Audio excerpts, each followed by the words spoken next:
My fellow nerdigans, welcome back to another episode of That's So Nerdy. Today we've got the winning deck profile of the last video, and it's going to be Super Saiyan Godson Goku Crimson Warrior.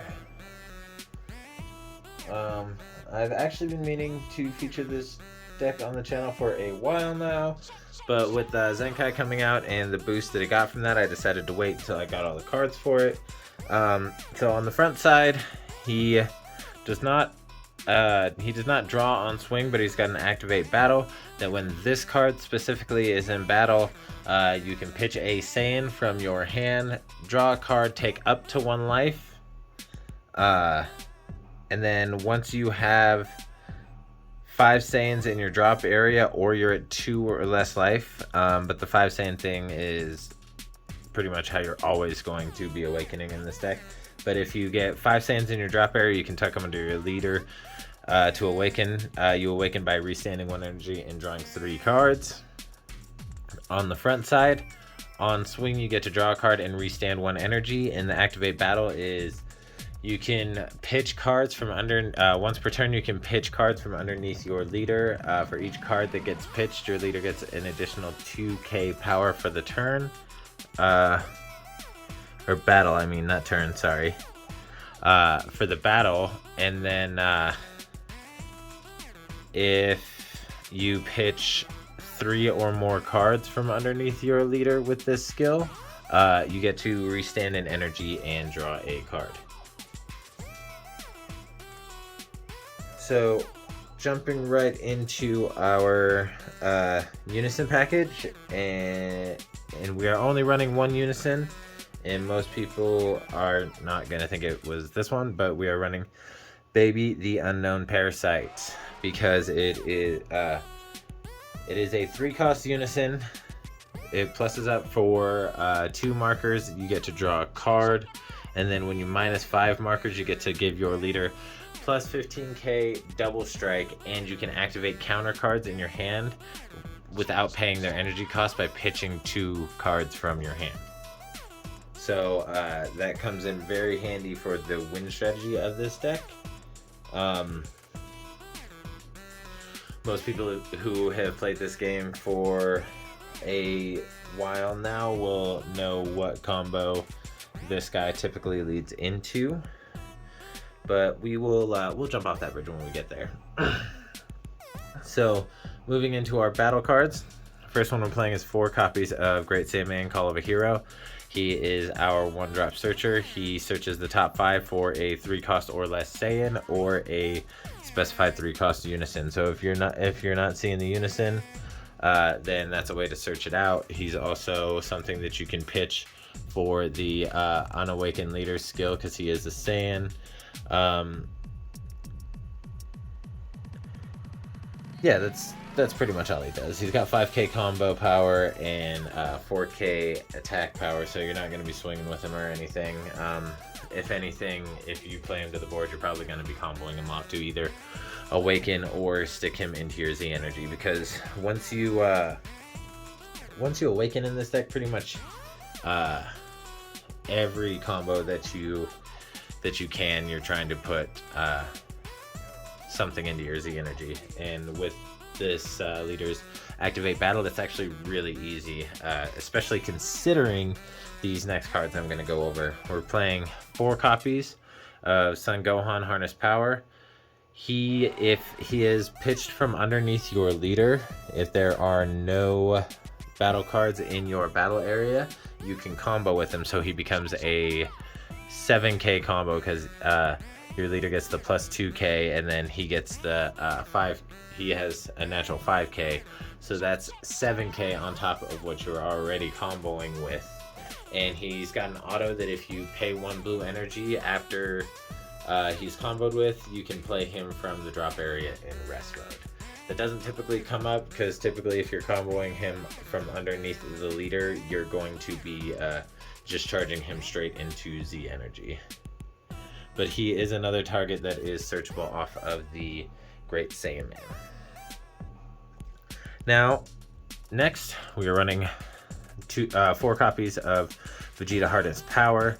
he has the same ability as Gohan to be able to be comboed with from underneath your leader, as long as you don't have any battle cards in your battle area. Combo area, excuse me.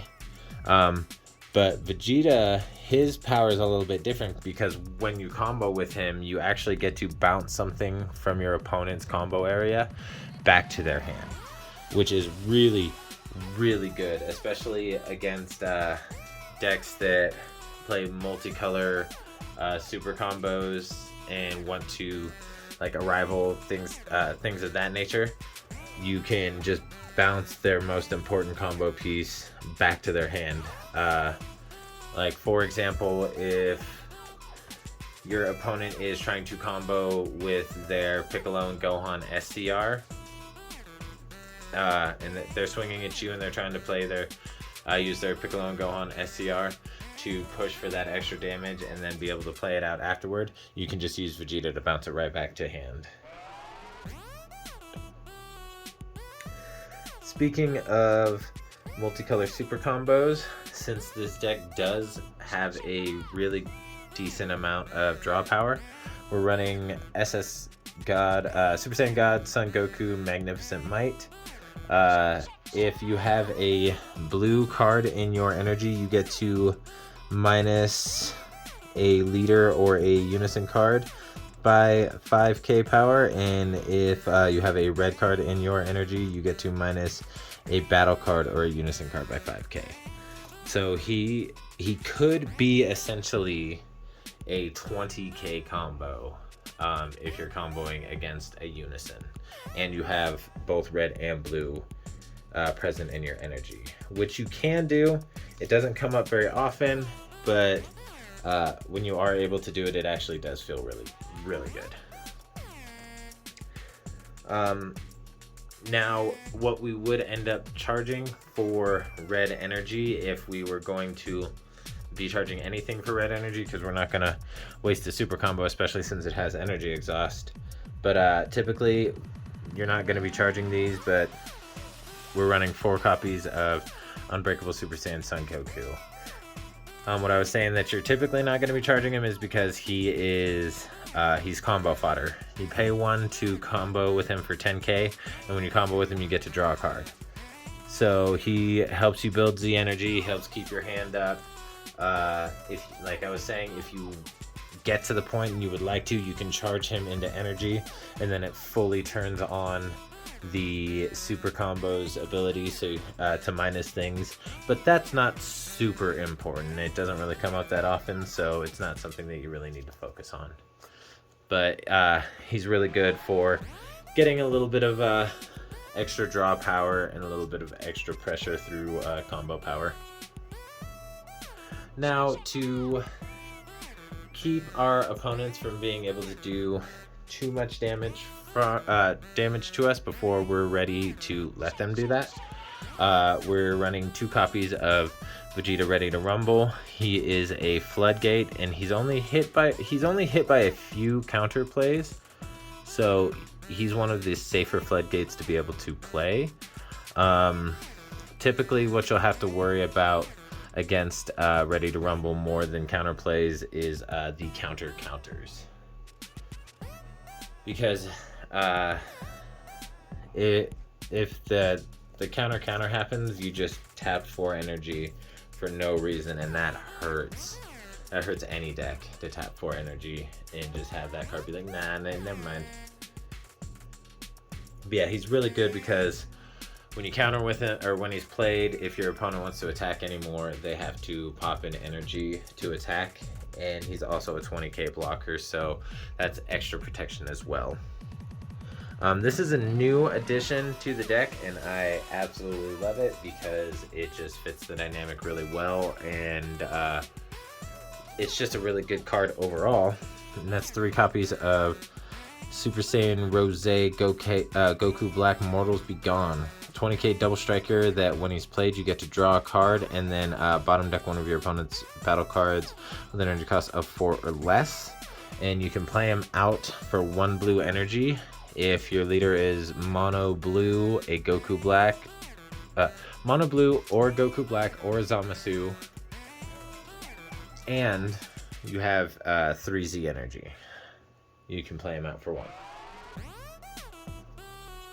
And since we are playing unisons, and since it is a 3-drop unison, we are only playing 3 copies of God Sealing Technique.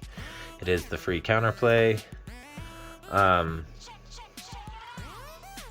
In this format, with how many cards have deflect, it's not as good as it once was, but it is still a really good card. So if you're running unisons, you might as well run it.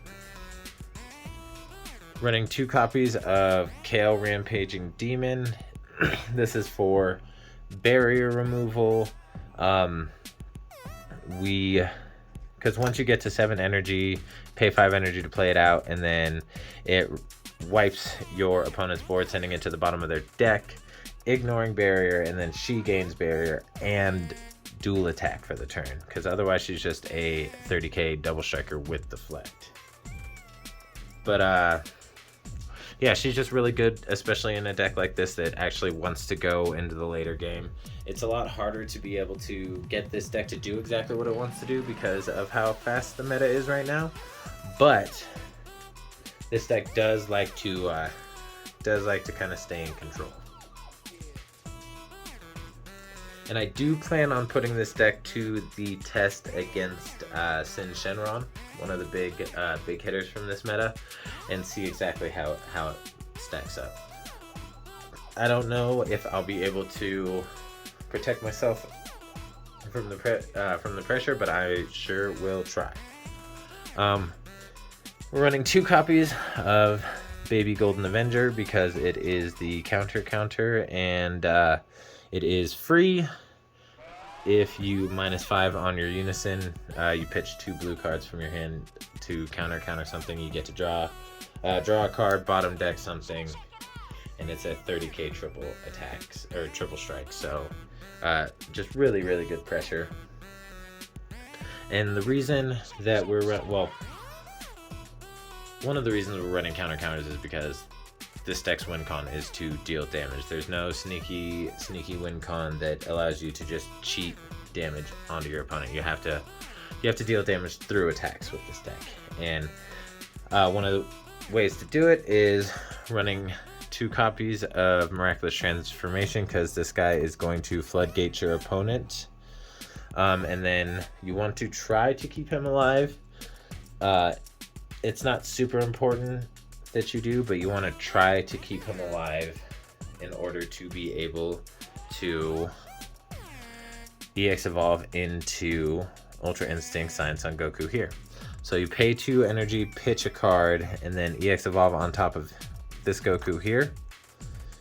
And then when you play him, you send all of your opponent's cards back to their hand, and that ignores barrier because it doesn't specify that you choose. It just says send all of your opponent's battle cards back to their hand. And then after that, if when this card is in combat, your opponent can't combo against it. So their only hope is to be able to counter. Now, it's not like Gogeta that takes away your defensive step, but it is... Oh wait, that's not what Gogeta does. But yeah, he doesn't make you skip your defensive step, but he does make it so you can't combo. So if you do have like the Realm of the Gods cards or anything that, any extra card that is able to combo up or add combo power, you can still do that, but you can't actually combo against this card specifically. So what you do is you evolve on top of here, swing, they go to counter, you counter, and then they just have to take the 35 triple strike to face. Typically, you'll dump hand on this one. If the attack actually makes it through, you'll just dump hand on this one. You do want to be cautious against yellow because of Final Flash. Because if they Final Flash him, then obviously they'll be able to combo now. But it is still a really good combination to have these cards all together. Now this card is just a proxy for my Overrealm, because I was too lazy to pull it out of my Supreme Kai of Time deck to put it in here. This will be the Man on a Mission. I'll go ahead and pop that up on the screen. Overrealm 6 for free, 20k double strike crit. Pretty basic.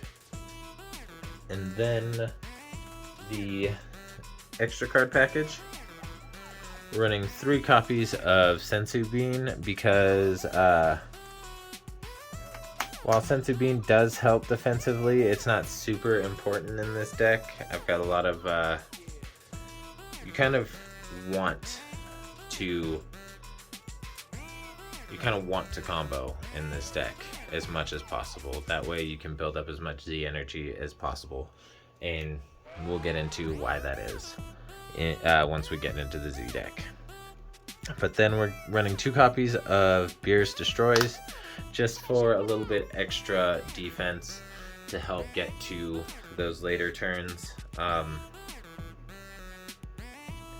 I often find myself charging it more often than not, because I do want to combo more than I'm using extra cards and countering and things like that.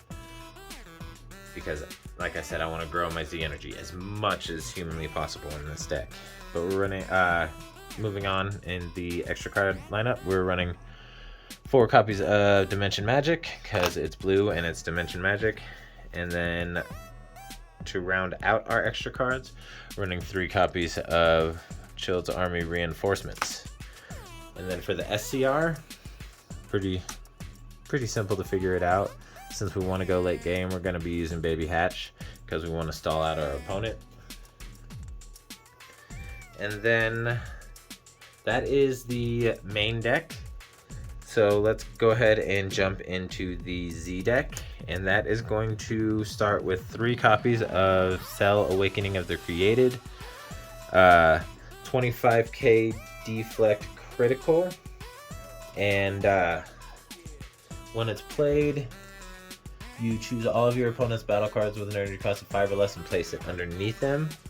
And then once if one or more cards are under, activate main. If one or more cards are under this card and you place all of them in their owner's drops, switch this card to active mode. Additionally, if you use this card's skill to place 4 or more cards in the drop, this card gains triple strike for the turn. So it essentially becomes a 25k triple strike crit, on top of being a board wipe for 3 energy and 2 Z energy. So that's really good. Running 2 copies of Godly Spirit Super Saiyan Blue Vegito, because it is just a big beefy deflect barrier blocker that also allows you to apply pressure. And it also you don't get the first auto because your leader is in the Trunks future, but the second auto you do get to send 1 card from your opponent's hand and 1 of their battle cards on the field to the bottom of their deck. So it's board control and hand control, and he is a 5 energy, 3 Z energy investment. Playing 1 copy of Surmounting the Impossible, because we do need to get down to 3 life at some point if we want to be able to Z Awaken. And I know that this Z leader was meant for the 7-coup reboot, but it just works so well with this deck and how easily that this deck builds Z energy, because I'm just so able to combo with so many cards so easily. It just turns this on, because once you get to 7 energy, you have to be at 3 or less life, be at 7 energy, and then you pay 1 blue, 2 Z energy, and then Z Awaken, and then this is a 20k double strike crit. And when it attacks, I get to draw a card, and I add 1000 power to this card for every energy and Z energy. So that's why you want to build as much Z energy as possible, because you're going to get an additional 7k for just being at 7 energy automatically, and then however many Z energy you still have, you get to tack that on top. So if you have another 8 energy, then this becomes a 35k double strike crit without even having to combo yet. And then once per turn, you can pay a blue energy and place one of your Z energy in its owner's drop area, and you can negate the attack of one of your opponent's cards. But that is the deck profile. I really love this deck. It has quickly become one of my favorite blue decks. And I thought it was going to be going to play very similarly to Soul Striker, but it's actually really different. The playstyle is a lot different, and I really enjoy it. But if you like what you saw, go ahead and smash that like button, comment, and subscribe. Hit that bell. Turn on all notifications. That way you can get posted anytime I post a video. And y'all have a good night, and just stay